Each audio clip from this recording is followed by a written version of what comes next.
오늘 우리가 하나님께서 주시는 말씀 함께 찾겠습니다. 우리 시편 74편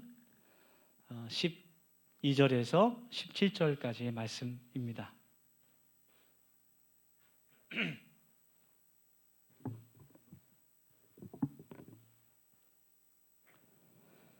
시편 74편 12절에서 17절까지 말씀을 우리 한 절씩 교독하고 마지막 절은 함께 봉독합시다.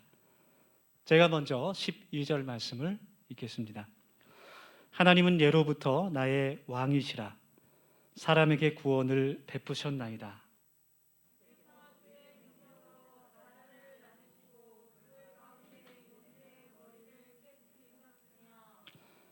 리워야단의 머리를 부수시고 그것을 사막에 사는 자에게 음식물로 주셨으며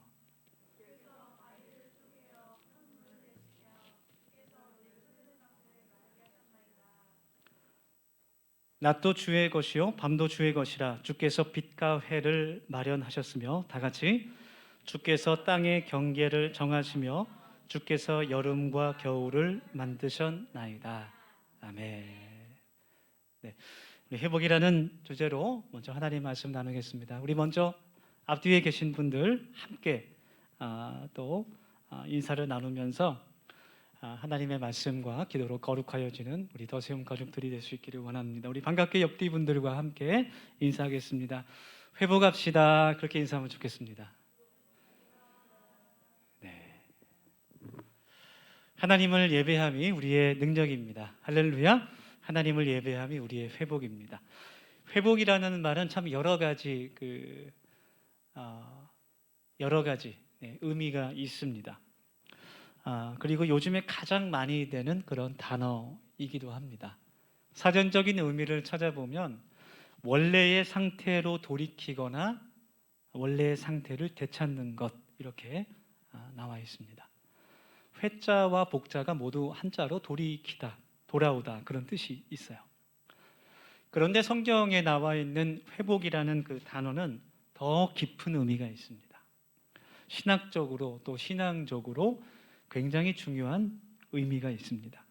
히브리어로 회복이라는 단어는 슈브라는 단어인데요. 그 기본적인 의미가 돌아오다, 180도로 유턴하다라는 뜻이 있어요. 그리고 삶의 방식을 새롭게 바꾸다라는 그런 의미가 있습니다. 단순히 원래의 상태로 돌아오는 것이 아니라 이전의 삶을 바꿔서 새로운 삶으로 살아간다라는 뜻이 있어요. 그래서 성경에 나와 있는 이 슈브라는 단어를 보면 회복이라는 단어로도 사용됐지만 회개의 단어로 사용되기도 했습니다. 오늘 하나님께서 우리에게 주신 이 말씀을 통해서 우리의 삶이 하나님 앞에서 회복될 수 있기를 간절히 소망합니다. 또 팬데믹으로 인해서 많은 분들이 또 어려움들과 또 신앙적인 그런 갈급함을 겪고 있는 이때에 우리의 마음이 또 우리의 믿음이 회복될 수 있기를 소망합니다. 우리가 함께 읽은 이 시편 74편의 말씀은 정말 간절히 회복을 바라는 그 기도로 되어 있는 시편의 말씀입니다. 우리는 우리가 삶 가운데 당하는 여러 가지 고난 가운데 내가 뜻하고 계획했던 것들이 잘 이루어지지 않을 때, 성공을 위해서 열심히 기도하고 노력했지만 내가 원하던 그것을 성취하지 못했을 때, 실패를 경험했을 때 어려움을 느끼게 됩니다. 그렇지만 그리스도인들에게 가장 큰 고난과 견디기 어려운 시련이 한 가지 있는데 그것은 하나님의 일을 하면서 겪는 어려움이에요. 하나님을 섬기면서 하나님의 일에 헌신하면서 그 일이 좌절에 부딪힐 때, 정말 헌신하는 그 일을 통해서 내가 더 아프고 어려움을 겪게 될 때 많은 어려움을 좌절에 부딪히게 됩니다.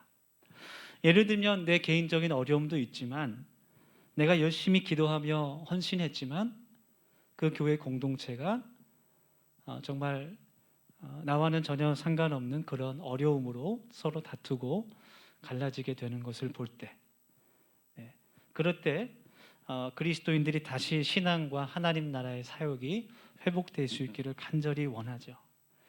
하나님의 나라가, 교회가 회복될 때까지 그 성도들의 마음은 고통으로 가득하게 됩니다. 지금 우리가 살고 있는 이 시기가 바로 그러한 때라는 것을 우리가 알고 있습니다. 예, 교회가 많은 어려움을 겪고 있는 그런 시기입니다.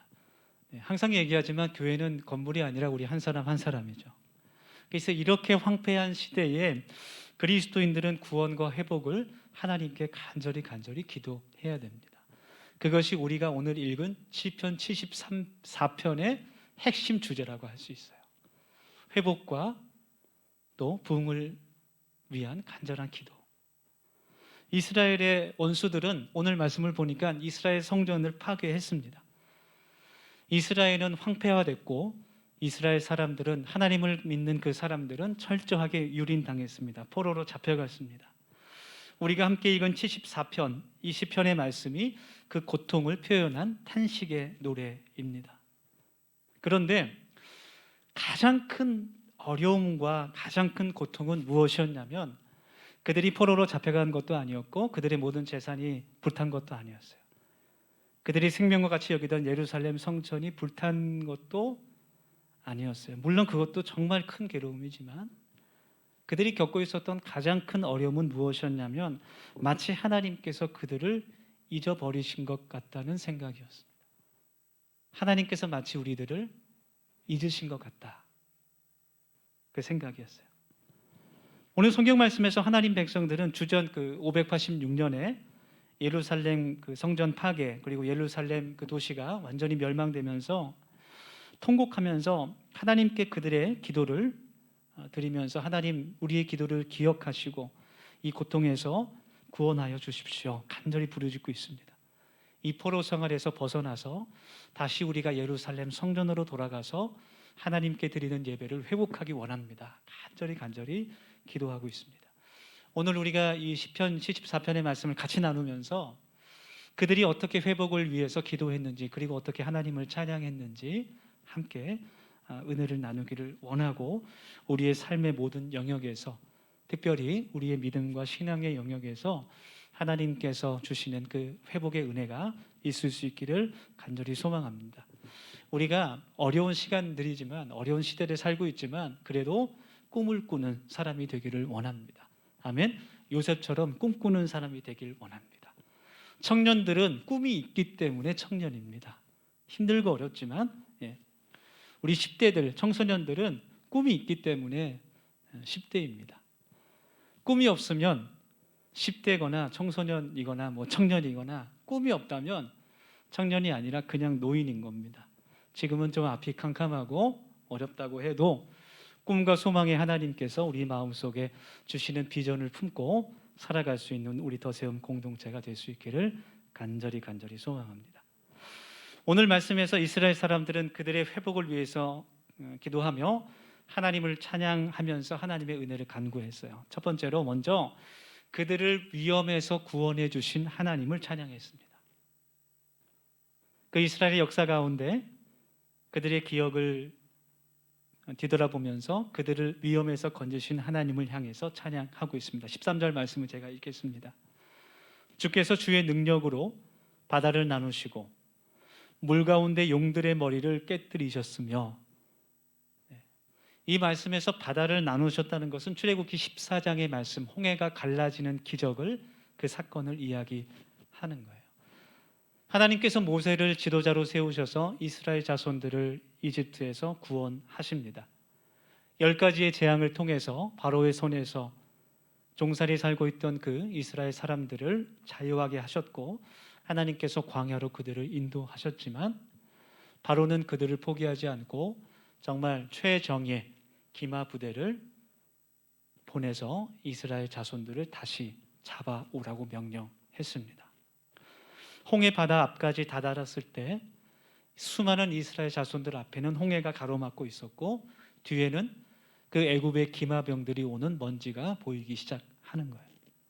그때 모세가 하나님을 향해서 또 바다를 향해 지팡이를 들고 하나님 앞에 기도했을 때 홍해가 갈라지는 놀라운 기적을 경험하게 됐습니다. 또 지금 13절의 말씀에서 용 가운데 머리를 깨뜨렸다, 그 말씀은 바로 애굽의 바로 왕과 또 하나님께서 갈라졌던 홍해를 다시 합치시면서 그 홍해에 빠져 죽은 애굽의 군대를 의미하는 말씀이에요. 그래서 이 사건을 하나님 앞에서 기억하며 다시 한번 하나님의 구원의 은혜를 그들이 간구하고 있습니다. 홍해를 가르시고 다시 합치신 그 하나님께서 하나님 우리를 다시 회복시켜 주시옵소서, 그렇게 간구하고 있는 소망의 찬양입니다. 여러분, 홍해 사건은 절대로 그냥 옛날 이야기가 아닙니다. 우리가 지금 믿고 의지하는 하나님은 홍해를 가르셨던, 그 구원의 능력을 보여주셨던 그 하나님이신 것을 우리가 믿을 수 있기를 원해요. 홍해 이야기는 단순히 전설이 아닙니다. 신화가 아닙니다.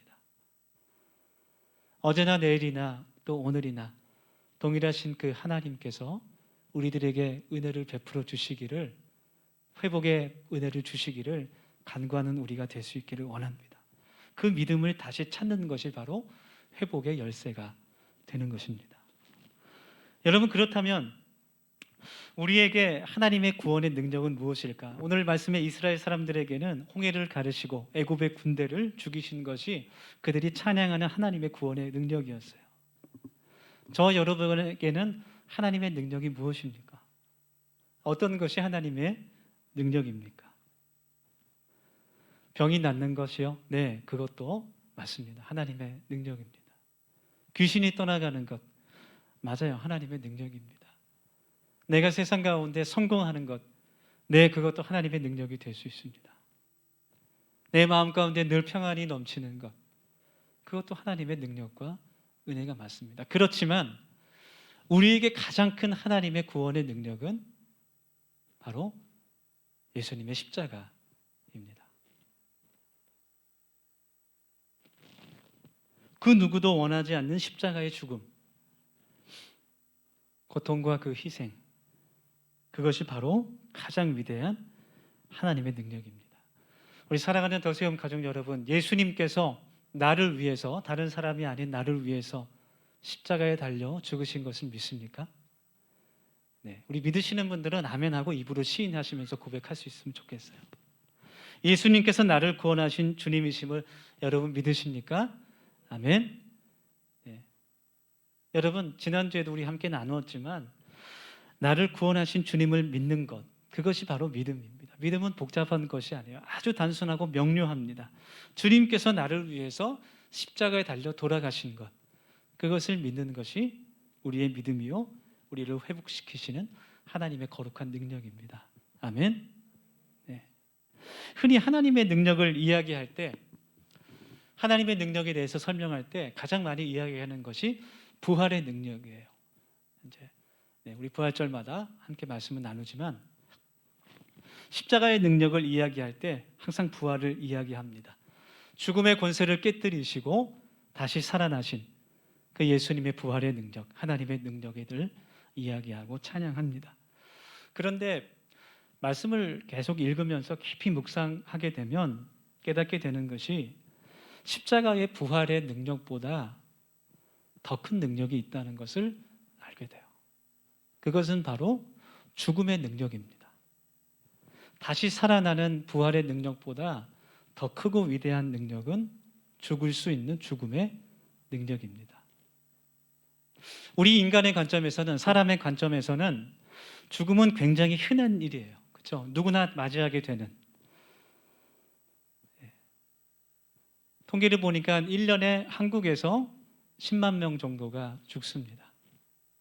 지금 이 시간에도 어느 곳에서는 죽음을 맞이하는 분들이 많이 있어요. 우리가 볼 때는 죽음은 굉장히 흔한 일입니다. 그렇지만 우리가 볼 때 부활한다는 것은 정말 놀라운 기적 중의 기적입니다. 그런데 여러분, 우리의 시선을 조금 바꿔서 하나님의 관점에서 생각을 한번 해보면 하나님께는 부활이라는 것이 큰 능력이 아니에요.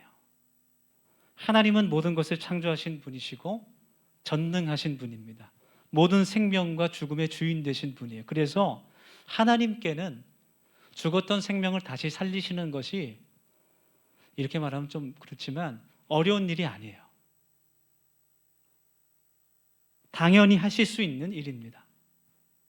하나님은 생명의 주인이시기 때문에. 예수님도 죽은 나사로를 향해서 잠들었다, 그렇게 말씀하세요. 곧 다시 깨어난다고 말씀하시는 거예요. 하지만 하나님께 하나밖에 없는 살아가는 그 외아들을 십자가에 달려 아무런 힘도 쓰지 못하도록 무기력하게 죽이시는 일은 너무나 어려운 일이에요. 너무나 힘들고 너무나 고통스러운 일. 예수님께도 아무런 힘도 없이 마치 어린 양처럼 모든 수치와 고통을 당하면서 그 십자가 위에서 처참하게 죽는 것은 너무나 어려운 일이었어요. 마태복음 26장에 보면 예수님께서 십자가를 앞두고 겟세마네 동산에서 마지막으로 제자들과 기도를 하십니다. 그때 가룟 유다가 로마의 군인들을 데리고 또 제사장들과 바리새인들을 데리고 예수님을 잡으러 오죠. 그때 베드로가 그 군인들의 앞을 가로막고 대제사장의 종 가운데 한 명의 귀를 칼로 내리쳐버립니다.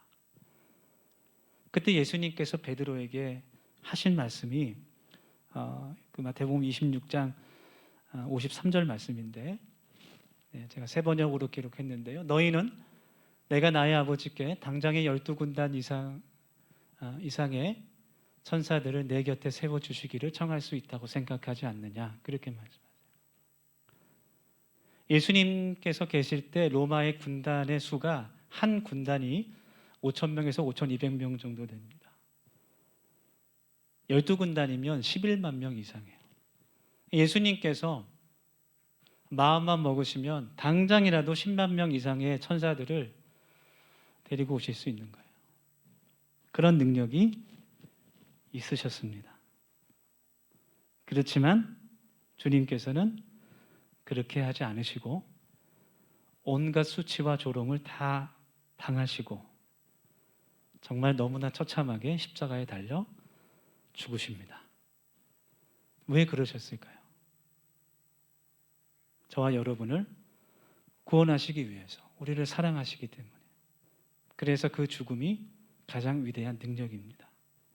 다시 살아나신 부활보다 그 죽음이 가장 위대한 능력이었어요. 주님께서는 사람이 친구를 위해서 죽는 것보다 더 큰 사랑이 없다, 그렇게 말씀하십니다. 우리 사랑하는 더세움 가족들, 우리 청년들, 우리는 주님의 그 사랑을 받은 사람들이에요. 우리가 그것을 믿고 그 구원의 능력과 은혜를 감사하며 그 은혜로 회복할 수 있기를 간절히 소망합니다. 주님께서 나를 위해 죽으셨어요. 그 믿음이 있으면, 그 믿음만 내 가슴 속에 있으면 모든 것이 감사할 수 있어요.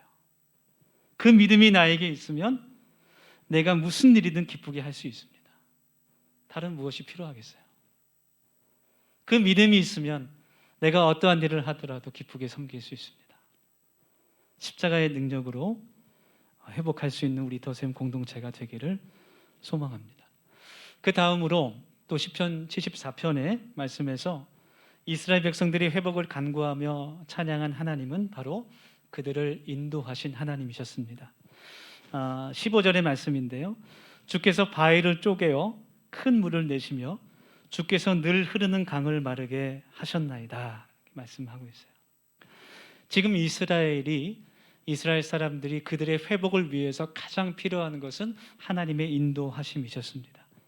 하나님은 갈증으로 목말라 고통받고 있는 이스라엘 백성들에게 반석에서 물이 샘솟게 하셔서 그들을 먹이시고, 하나님께서 인도하신 그 광야의 길을 계속해서 걸어갈 수 있도록 그 생명을 공급시켜 주셨어요. 이스라엘은 그 물을 마시고 다시 힘과 생명을 얻어서 하나님의 그 가나안 땅을 향해서 걸어가게 됩니다.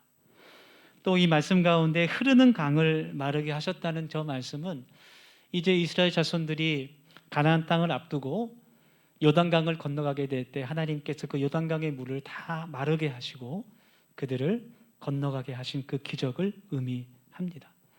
40년간의 광야 생활을 마치고 이제 새로운 땅으로, 새로운 힘과 새로운 능력과 소망의 땅으로 그들을 인도하셨던 그 말씀. 그래서 우리가 읽은 저 15절 말씀은 하나님의 인도하심의 그 은혜를 간구하는 기도의 말씀이에요. 그 인도하심이 너무나 지금 이스라엘 자손들에게 필요했습니다. 성경 그 74편 오늘 우리가 읽은 말씀 그 전에 본문을 쭉 읽어보면 1절부터 12절까지의 말씀을 읽어보면 정말 너무나 절망적인 그 이스라엘의 상황을 알 수 있어요. 바벨론이 예루살렘을 정복한 후에 그 예루살렘 성전 안에 자신들의 군대의 깃발을 채워 넣기 시작합니다. 깃발을 세워 넣는다는 것은 정복의 의미를 뜻하는 거예요. 그리고 그 안에 있는 모든 성전 기물들을 다 파괴합니다. 마지막에 다 불태워 버립니다.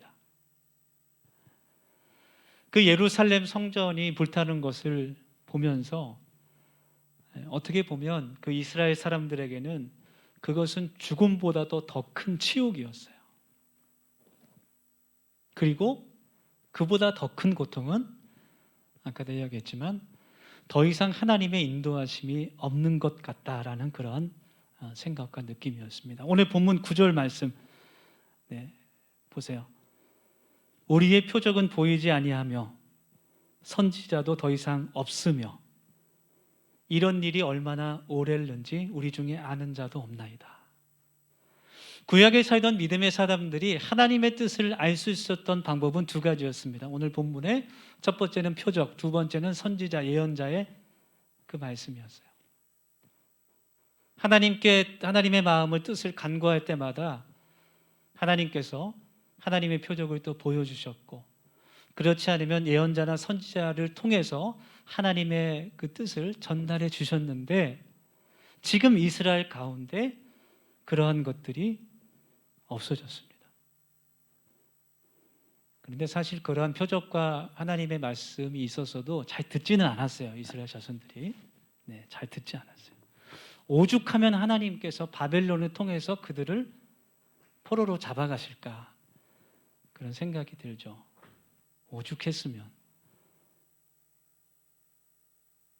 지금 이스라엘이 완전히 다 파괴되고 예루살렘 성전이 불타는 모습을 하나님도 보시면서 얼마나 가슴이 아프실까 그런 생각이 들어요.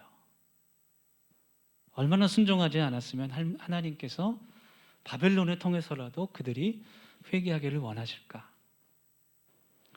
하여튼 이렇게 표적과 예언의 말씀으로 인도함을 받았는데 이제는 더 이상 하나님의 표적이 보이지 않습니다. 더 이상 하나님의 말씀을 대언해 줄 예언자도 우리에게 없어요. 그래서 가장 큰 고통은 지금 이 힘든 시기가 언제 끝날지를 모른다는 거예요. 어쩌면 영원히 계속될지도 모르겠다. 그것이 그들을 가장 힘들게 했습니다. 여러분, 우리가 좀 힘들고 어려워도 마음에 희망이 있으면 오늘보다 내일이 더 나아질 수 있다라는 소망이 있으면 버틸 수 있어요. 그렇죠? 그런데 이 어려움이 언제 끝날지 모른다는 그런 생각이 있으면 다시 회복하기가 굉장히 어렵습니다. 그래서 이 팬데믹 상황이 너무나 힘든 거예요. 언제 끝날지 알 수가 없기 때문에. 이스라엘의 고통이 바로 그러한 어려움이었습니다. 이 어려움이 언제 끝날지 모른다는 것. 마치 하나님께서 우리를 버리신 것처럼 생각되는 것. 그것이 그들을 더욱 힘들게 했습니다. 그래서 오늘 시편 기자는 하나님께서 우리들을 그 광야에서 인도하시지 않았습니까? 다시 한번 하나님 우리들을 회복시켜 주시옵소서. 그렇게 하나님을 찬양하고 있는 겁니다.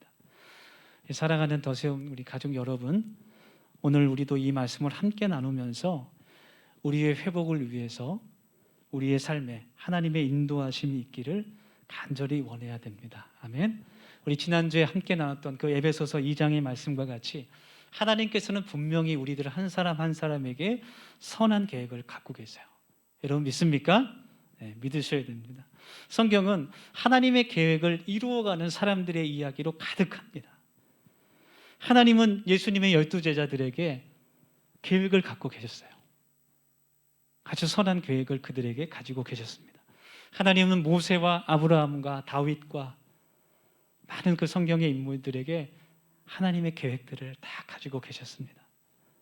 신약 시대에 오면 하나님께서는 누구나 손가락질하고 정죄했던 세리와 또 율락 여성들에게까지도 계획을 갖고 계셨어요. 그들에게도 하나님의 놀라운 계획들이 있었습니다.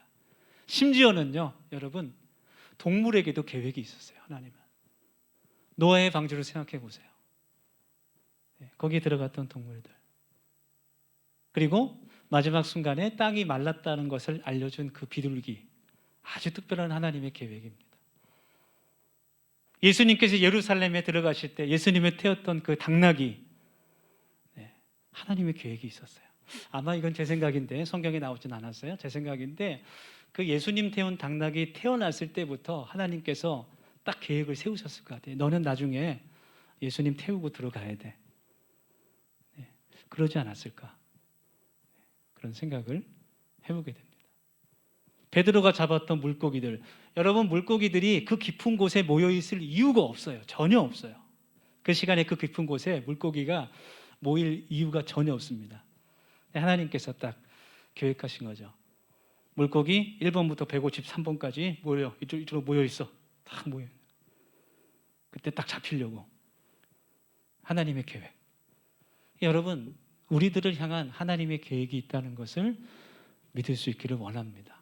동물도 있는데, 식물도 있는데, 하나님께서 손수 최고의 작품으로 만드신 우리 한 사람 한 사람에게 하나님의 선한 계획이 있을 줄 믿습니다. 우리가 지금 우연히 이 자리에 있는 것이 절대 아니에요. 시편 119편 105절 말씀은, 주의 말씀은 내 발의 등이요 내 길의 빛이니이다, 그렇게 말씀하시죠.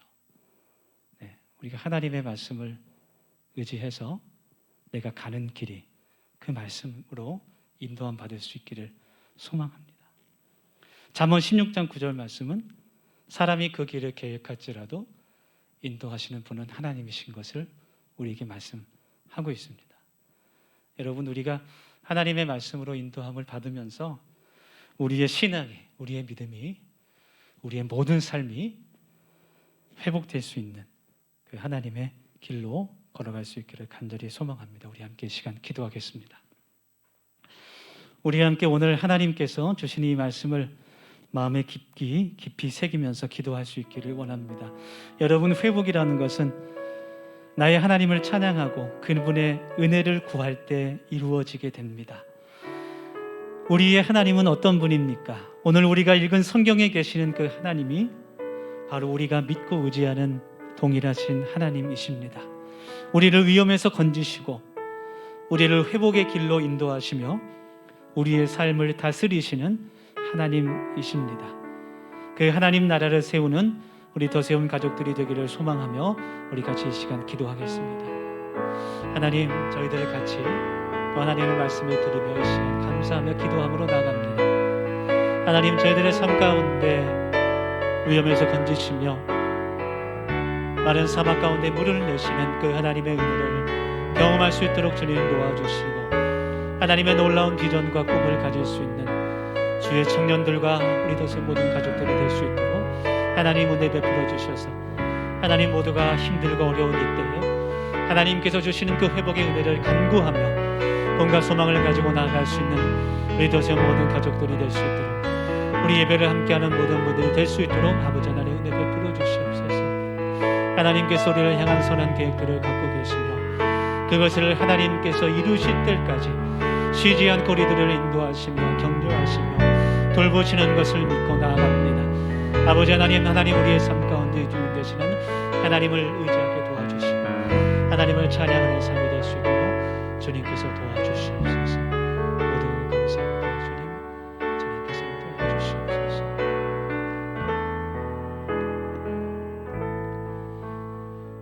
하나님, 은혜를 감사합니다. 거룩하신 하나님의 말씀으로 우리들이 회복하기를 소망합니다.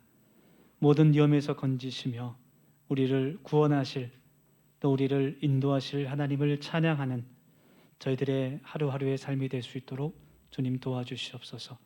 선한 계획을 이루어 가실 그 하나님을 찬양하며 예배합니다. 감사합니다. 주님, 예수님의 이름으로 기도합니다.